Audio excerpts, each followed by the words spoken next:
Heart of Worship was written by Matt Redman. It was recorded by Michael W. Smith on his album Worship in 2001 and Matt Redman on his album The Heart of Worship in 2005. Scripture tells us something about what God considers both false and true worship. Isaiah chapter 58 verses 3 through 10 tells us that false worship is what we do in front of others, but true worship is reflected in what we do to others. That is how we treat them. It says, "Why have we fasted," they say, "and you have not seen it? Why have we humbled ourselves, and you have not noticed? Yet on the day of your fasting you do as you please, and exploit all your workers. Your fasting ends in quarreling and strife, and in striking each other with wicked fists. You cannot fast as you do today, and expect your voice to be heard on high.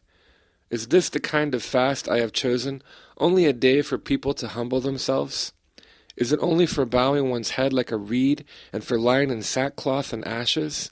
Is that what you call a fast, a day acceptable to the Lord?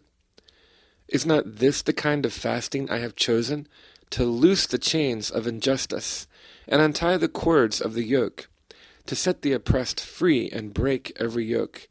Is it not to share your food with the hungry, and to provide the poor wanderer with shelter, when you see the naked to clothe them, and not to turn away from your own flesh and blood? Then your light will break forth like the dawn, and your healing will quickly appear. Then your righteousness will go before you, and the glory of the Lord will be your rear guard. Then you will call, and the Lord will answer. You will cry for help, and he will say, 'Here am I.'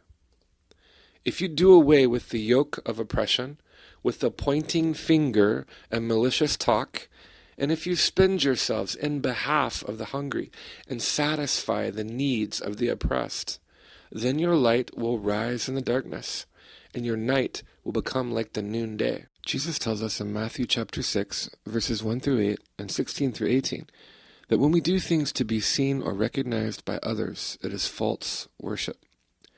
Jesus says, "Be careful not to practice your righteousness in front of others to be seen by them. If you do, you will have no reward from your Father in heaven. So when you give to the needy, do not announce it with trumpets as the hypocrites do in the synagogues and on the streets to be honored by others. Truly I tell you, they have received their reward in full.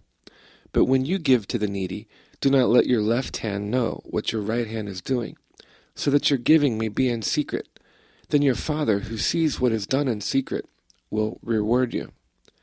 And when you pray, do not be like the hypocrites, for they love to pray standing in the synagogues and on the street corners to be seen by others.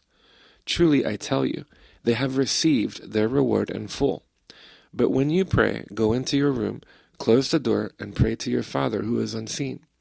Then your Father who sees what is done in secret will reward you. And when you pray, do not keep on babbling like the pagans, for they think they will be heard because of their many words. Do not be like them, for your Father knows what you need before you ask him. When you fast, do not look somber as the hypocrites do, for they disfigure their faces to show others they are fasting. Truly, I tell you, they have received their reward in full. But when you fast, put oil on your head and wash your face, so that it will not be obvious to others that you are fasting, but only to your Father who is unseen. And your Father who sees what is done in secret will reward you." In Matthew chapter 5, verses 23 through 24, Jesus tells us that if there is unforgiveness, prejudice, hatred, or a grudge between us and another, it can make our worship false. He says, "Therefore, if you are offering your gift at the altar and there remember that your brother or sister has something against you, leave your gift there in front of the altar. First go and be reconciled to them, then come and offer your gift." 1 Corinthians chapter 13, verses 1 through 3, tell us that worship without love expressed towards others is false worship. It says, "If I speak in the tongues of men or of angels, but do not have love, I am only a resounding gong or a clanging cymbal. If I have the gift of prophecy and can fathom all mysteries and all knowledge, and if I have a faith that can move mountains, but do not have love, I am nothing. If I give all I possess to the poor and give over my body to hardship, that I may boast, but do not have love, I gain nothing.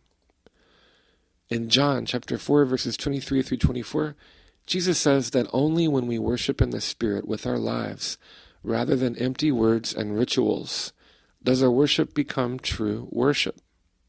Jesus says, "Yet a time is coming and has now come, when the true worshippers will worship the Father in spirit and in truth, for they are the kind of worshippers the Father seeks. God is spirit, and his worshippers must worship in the spirit and in truth."